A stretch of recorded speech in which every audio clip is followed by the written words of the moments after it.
आज का दंगल दिल्ली की सबसे बड़ी खबर पर होगा। खबर यह है कि अरविंद केजरीवाल सरकार के कैबिनेट मंत्री सत्येंद्र जैन को भ्रष्टाचार के आरोप में प्रवर्तन निदेशालय ने गिरफ्तार कर लिया है। सत्येंद्र जैन पर मनी लॉन्ड्रिंग के संगीन आरोप हैं। सीबीआई कोर्ट ने उन्हें 9 जून तक ईडी के रिमांड में भेजा है। दिल्ली सरकार के इतिहास में पहली बार दिल्ली का कोई कैबिनेट मंत्री जेल गया है और पद पर बरकरार है। ऐसे में बीजेपी, कांग्रेस जैसे विरोधी दलों की ओर से सत्येंद्र जैन की बर्खास्तगी की मांग की जा रही है।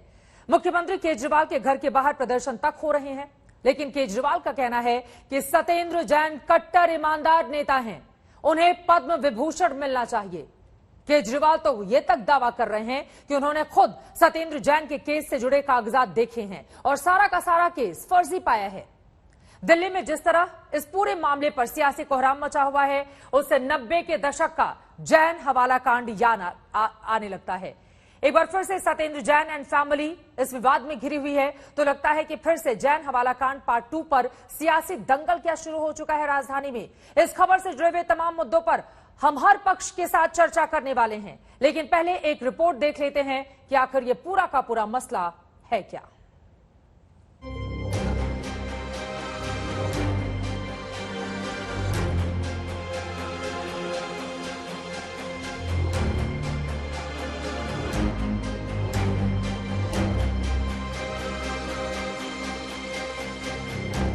कितनी टांगे हैं?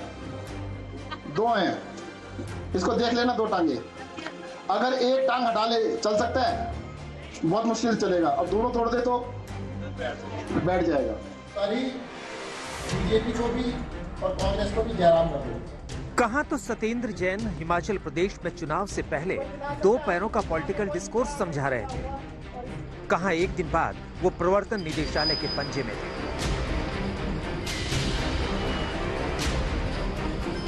उधर सत्येंद्र जैन भ्रष्टाचार के आरोप में ईडी की गिरफ्त में चढ़े और इधर दिल्ली में बीजेपी ने केजरीवाल सरकार के खिलाफ मोर्चा खोल दिया। दिल्ली के सचिवालय पर बिजली पानी की किल्लत को लेकर बीजेपी के कार्यकर्ता मटका फोड़ प्रदर्शन कर रहे थे, तो उधर मुख्यमंत्री अरविंद केजरीवाल के घर के सामने सत्येंद्र जैन की बर्खास्तगी की मांग पर प्रदर्शन हो रहा था। और इसी बीच बीजेपी की ओर से केंद्रीय मंत्री स्मृति ईरानी ने केजरीवाल सरकार से 10 सवालों के जवाब मांग डाले। क्या अरविंद केजरीवाल इस बात को इनकार कर सकते हैं, नकार सकते हैं कि सत्येंद्र जैन ने 4 शेल कंपनीज के अपने परिवार के कुछ सदस्यों के माध्यम से 16 करोड़ 39 लाख 56 शेल कंपनीज के माध्यम से हवाला ऑपरेटर्स के सहयोग से साल 2010 से लेकर साल 2016 तक मनी लॉन्ड्रिंग की। स्मृति ईरानी ने केजरीवाल के ऊपर भ्रष्टाचार के आरोपी मंत्री को बचाने का सवाल भी खड़ा किया। केजरीवाल से सवाल पूछे गए कि क्या सत्येंद्र जैन ने 4 शेल कंपनियों के जरिए मनी लॉन्ड्रिंग की? क्या सत्येंद्र जैन ने अंकुश जैन के साथ 16 करोड़ की मनी लॉन्ड्रिंग स्वीकार की थी? क्या इनकम टैक्स ने माना था कि पैसा वैभव जैन या अंकुश जैन का नहीं, सत्येंद्र जैन का है? क्या सत्येंद्र जैन की इंडो मेटेलिक, प्रयास इन्फो सॉल्यूशन जैसी शेल कंपनियां नहीं हैं? क्या कराला, चन्नी, निजामपुर नॉर्थ वेस्ट में सत्येंद्र जैन की 200 बीघा जमीन नहीं है?